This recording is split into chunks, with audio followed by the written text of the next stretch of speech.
Culés. It's Rants o'clock and welcome to another episode of Rants of a Barça Girl. Yeah, I'm super excited today. I'm always super excited anyway about doing this podcast about Barça news in general. But for some reason, I think it's extra because yesterday we finally got to know who we'll be playing with at the UCL group stage. So I think that's part of my excitement.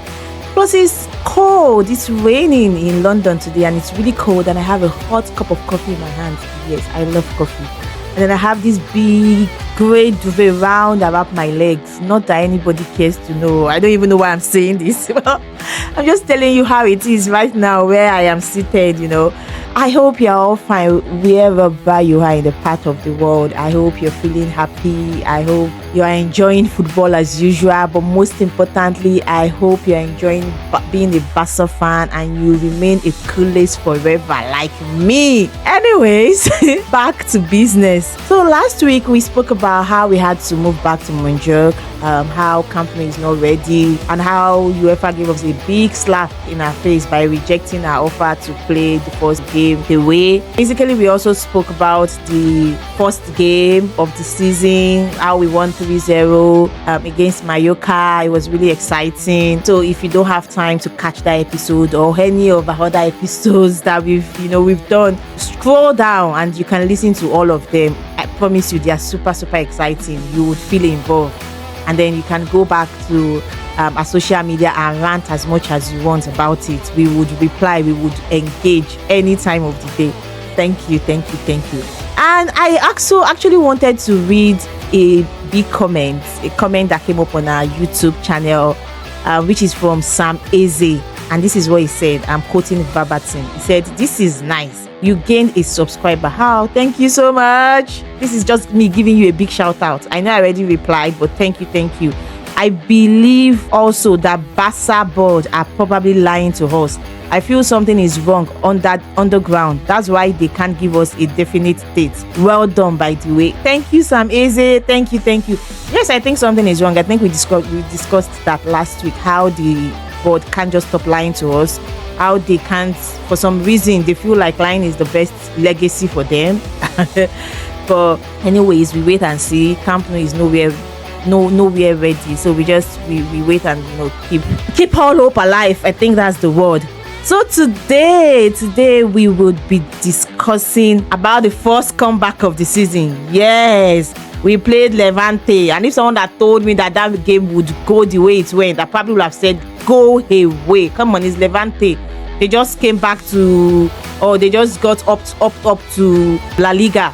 I thought it was going to be an easy game for us, but I kid you not. No, they made it difficult. Anyways, we won, so we will talk about that. Yes.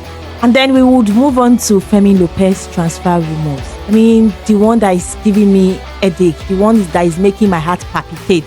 Because first it was Marc Casado, and then that died down, and now everywhere it's all about Fermin. And I don't even want to think about it. I don't want to think about what it would mean for us. I don't want to, but we would of course have to discuss that because it has a lot of things to do, with our success. I feel like it does. So we'll talk about that.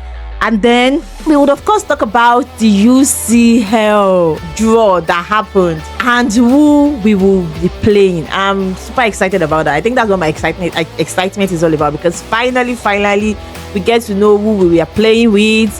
We get to know who we're playing away. We get to know who we're playing at home. And there's just something to look forward to. Like my blood is just boiling. And I think apart from that is the fact that very soon I would have to be watching Barca play twice a week. There's going to be the Champions League. There's going to be the league games. It's just business. It's back to full business as usual. And this making my blood all excited. So we'll be talking about all that. So now, yes, let's just get back to the first one. The very first, which is the game we played against Levante. Okay, that game started wrongly. I think that is just what I can say. From the very beginning, the game started all wrong because the boys were just not connecting. So what Hansi Flick did was to put Rafinha as number 10 and then brought in Rashford to play Rafinha's place, which is, the left wing. I'm okay with the experiment, because you know what? We have to see how things go. We have to experiment as much as we can and see what works for us. Beautiful, fantastic. But then the game started, and for some reason, it wasn't gelling. I mean, so here it is. When we brought in Rashford, and we all know, we brought him in because he was going to be giving Rafinha rest at that, left wing. I was super excited about it. Also because I felt, Rashford is a runner, and then Bade is a runner. So for me, I felt like there was going to be like a great link up. As a matter of fact, I remember I was telling somebody that, this could be our cheat code, in that wing. That left wing, this could be a cheat code. But somehow, it's not happening yet. It's just not gelling. What I expected to happen between Rashford and Bade, I haven't seen that chemistry yet. I was thinking, this is going to be superb. But for some reason, I'm not feeling it yet. It seems forced. Like, it's just, there's no connection as much as I wanted it to be. So, that first half had us losing 2-0. Yes, we were losing 2-0. I mean, Levante were 2 goals of 15 minutes they had scored. Romero had scored for them, and then at the end of the first half, a penalty was awarded to them. And to be honest, I kind of feel skeptical about that penalty. I don't think it's a penalty. But you know what? Football has gotten so shitty. Yes, excuse my French. Such that regardless of what happened, even if a defender is trying to, guard their arms, or maybe just run away from the ball, or just try to protect themselves, as long as it touches their hand right now, it's considered a penalty. Because if you watch that game, Bade was just trying to pull. He was trying to pull his hand behind, but somehow Levante was awarded a penalty. And then 2-0, just right before the end of first half. But then Hansi Flick made some changes in the second half. He removed Rashford, and then Rafinha went back to his, normal wing. And then Gavi came in, Omo came in. So the whole game changed. And you know what? Trust my boys now. You know how we are always pulling a comeback. We are the kings of Amotanda. I don't know if I pronounced that right, because I know it's a Spanish word. Anyway, the game changed right there afterwards. And then Pedri, a beautiful, beautiful Pedri that likes to make magic, in the midfield, but is now trying to, become a top shot, because I don't know what I will call what he did. Pulled in a beautiful, beautiful, beautiful shot at the 49 minutes, outside of box 18. Remember that shot that he pulled in when we were playing Real Madrid, Copa del Rey final? I'm sure we all can remember that beautiful shot. Yes, he did the same thing outside of box 18. You wouldn't think it would get in, and somehow push, and then it was 2-1. And then at 52 minutes, Rafinha, we awarded a corner kick, and then Rafinha put in a beautiful, beautiful kick, and then Torres just tipped it in, and it became 2-2. Yes, that's it. We're back. 52 minutes in, and we are back. But I'm not even surprised, because we all know now. I think most Barca fans now, whenever we are losing, I feel like we are not always sad as we used to before, because we know that our boys are now like the king of comeback. They never give up. We did it against Atletico Madrid all through last season. We did it against Benfica. So it's just all calm now. So the game became 2-2, and I'm like, okay, we are winning this. Anyway, when it became 2-1, I was already sure that we are winning it. My boys are coming back from this. And then 91 minutes, Lamine threw in a shot, threw in a cross, not a shot, threw in a cross, a long cross. And somehow, their defender one of their players tried to defend it. He not put it in. And then it became 3-2. Yes. So that was how we won that game. My quick observation about the whole thing. The most important thing is that we got a 3 points, much needed 3 points. Because it's too early for us to be losing right now. So we got that all sorted out. Thank you very much. Thank you, God. So my observation is the fact that for now, okay, in that game, I don't want to be hasty in making my opinion known. But in that game, Rafinha didn't work well as number 10. Rashford, for some reason, it's early days, hasn't really quite fitted. I kind of fit in, that's the word, as much as I wanted. And then Arao and Kubasi, for some reason, I think we've seen it, I've seen it, for some reason does not seem to be working.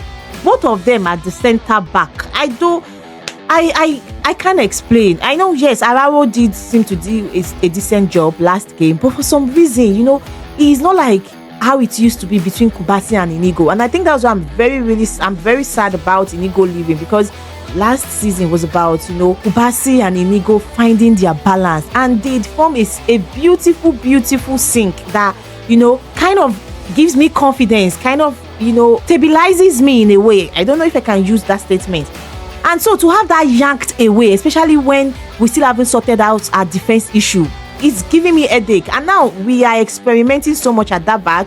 We've put Gerard Martin, we've moved him from, the fullback that is, we've moved him to a centre back, we're experimenting, we are seeing what works. And my fear is the fact that we still haven't gotten it right. I know early days we would, I trust Hansi Flick to figure something out.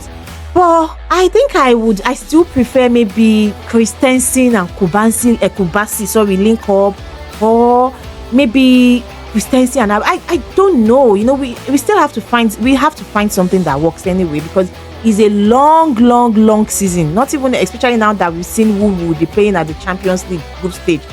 There's so many competitions, top competitions, and so we would need to find something that works, different thing that works. So I understand that, but for some reason I'm hoping they would find a link, because we can't always count on Kubasi and Christensen always playing together. It can't always be like that. There's going to have to be some mix up in between. So I'm praying that works. And then Koundé too did not start. I don't know. I think there are rumors that he's not 100% fit at the moment. So we see how that goes. Generally, well, we got a 3 points and I'm happy. That's all I can say about that game. So now let's move on to Fermin López transfer rumor. The one that is making my heart palpitate. The one that is making me go back to my phone every 5 minutes with anxiety, because I don't want to go to Twitter and see Fabrizio or David or any one of them say, oh, he's now in Chelsea. Because remember what happened between Inigo with Inigo, sorry, we didn't see that coming. I just went on Twitter and then I'm seeing Inigo illness. I'm thinking, what is going on? I don't want that to happen with Fermin again. So right now I'm in that exact stage where I'm so worried that I would go to Twitter, I would scroll on my phone, and then I would see that don't do personal terms has been agreed, club to club, all those jargons. I don't want that. I don't want to see that happen. Why? Because especially in the last part of the season, I have grown to fall in love with Fermin all over again. Like his style of play, it's his kick-ass attitude, I have come to love him. Remember that goal that was disallowed against Real Madrid? Remember, the one that won us the league. Remember that's the Fermin López that that's come to be. He's give joy, and I don't want that taken away from us, because I feel like he's a fantastic player that is now, he hasn't even started as well. So I don't want a situation where he hasn't gotten to the peak. He's not even in the middle. I don't want a situation where we would sell him. I know we have financial issues. I know some people feel that, oh, if we sell him, maybe we can bring in, a centre back or defender, or I don't think Fermin is the solution, because he's too amazing. He's La Masia true and true. That being said, there's also the fact that Omo, that is our AM, her number 10, is prone to injury. I love Omo. We all love Omo. He's a fantastic player. But before you know it, I am 100% sure. Okay, maybe not 100% sure, but at least I am 90-something% sure that there is no way Omo will be fit all through the whole season. I want him to. It's a dream, but it likely won't happen. There's probably going to be one muscle overload or something, and then we would need Fermin. And my fear is that we would have sold him to maybe Chelsea or Newcastle or one of those vultures that that's circling around, and then he would be nowhere to be found. And I know that Omo is good against low block team. He can come in, manage tight spaces and all that. But we are not going to be playing low blocks teams all season. There are times that we need high press, people that are there, people that we're going to be playing high press team, and in that kind of situation, wouldn't it be beautiful to have Fermin, somebody that just wants to shoot from wherever he is, and he will go in? Wouldn't it be amazing to just have that option? Because I don't understand. We've experimented using Rafinha as number 10, and maybe as we go into the season, maybe that would work, maybe that would gel. But right now, Rafinha is at his best playing that left wing. That is him at his best at the moment. So maybe he would become a fantastic number 10 that we want him to be when we show. Fine, I don't know. But right now, That is where he's performing best. So the only two people that we have as attacking midfielder, one is Omo, that is amazing, but is injury prone. One is Fermin, that is going into this beautiful masterclass, player, and we want to go and sell him. I don't understand. My problem is I don't even understand why the club is entertaining any form of discussion, except if Fermin wants to leave. I mean, up until a few weeks ago, he was saying he's Barça through and through. He's not going anywhere.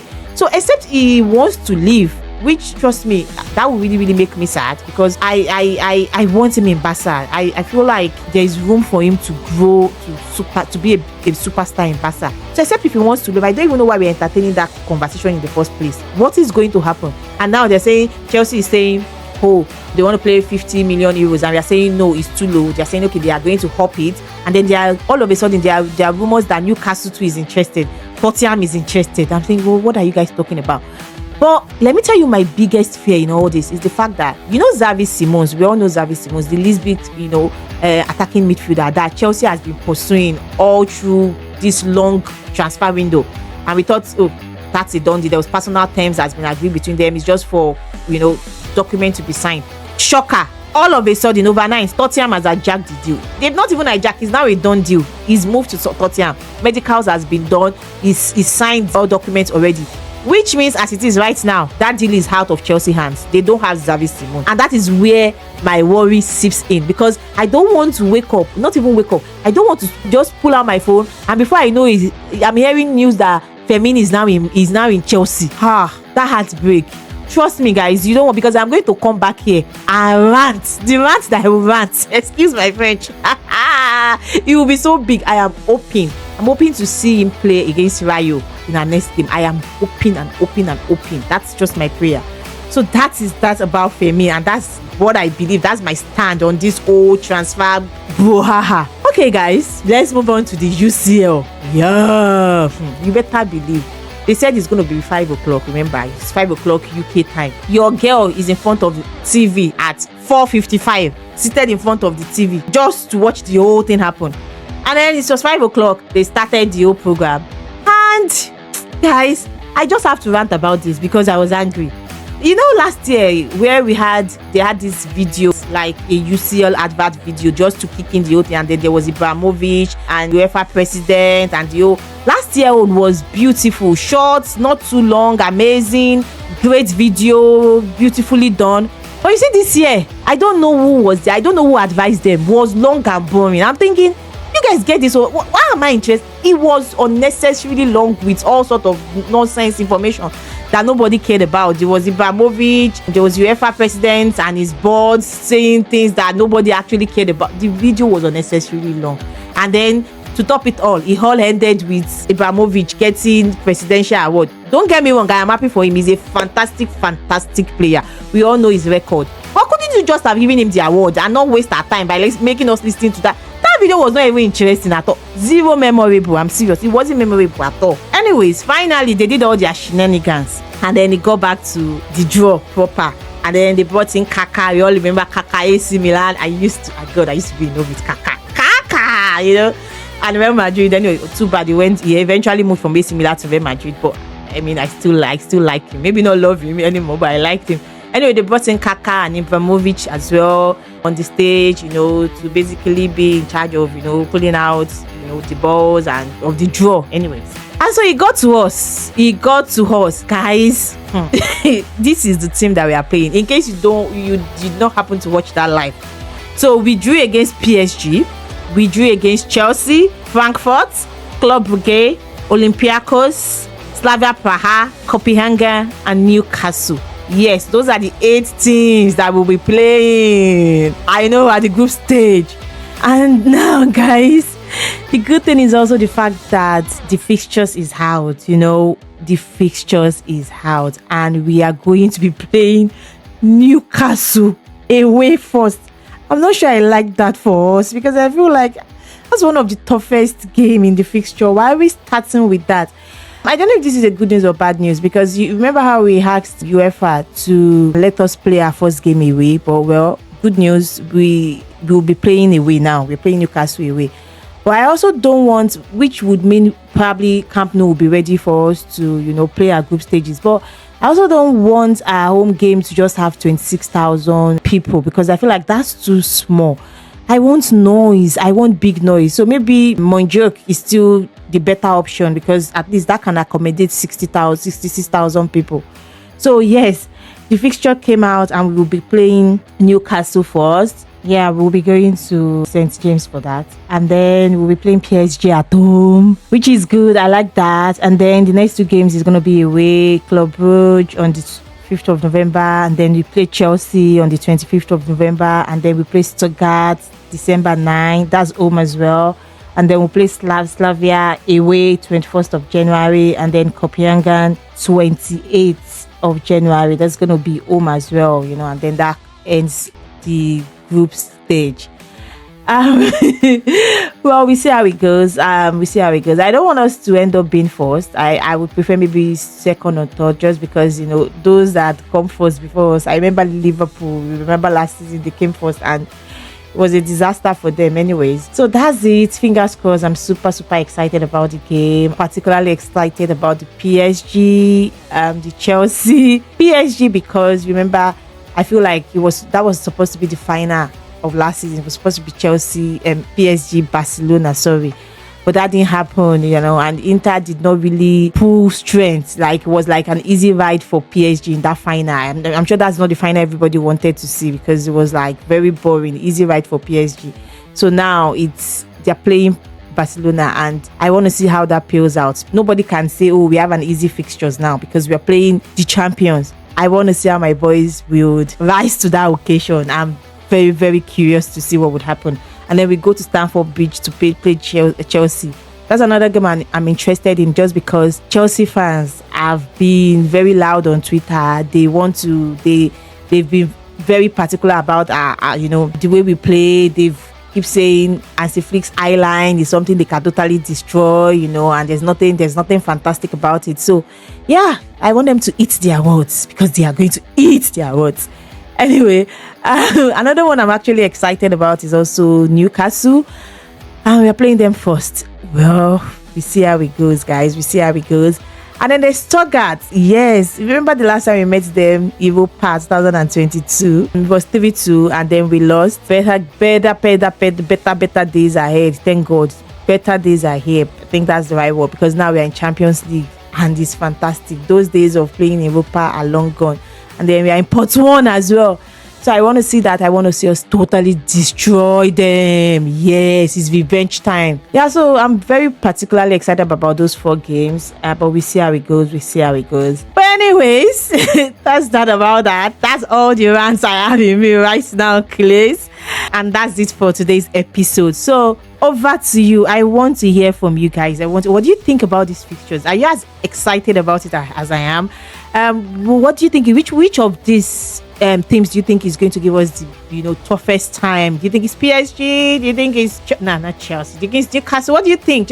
I want to hear your thoughts. Also, what do you think about the whole Fermin issue? Do you think we should? I know some Barca fans are like, oh, we should sell him and get a defender. Do you think that's right? Do you think we'll be making a mistake? I definitely want to hear from you guys. So please go to our social media and rant as much as you can. And yes, please do not forget to keep following us on Apple, on Spotify, on all our social media pages. Keep sharing with your loved ones, with all Barca fans that and non so Barca fans as well. It wouldn't be bad for them to hear of our success. Anyways, thank you so much, guys. That's it for now. And remember, good or bad, we rant. Bye, Culé.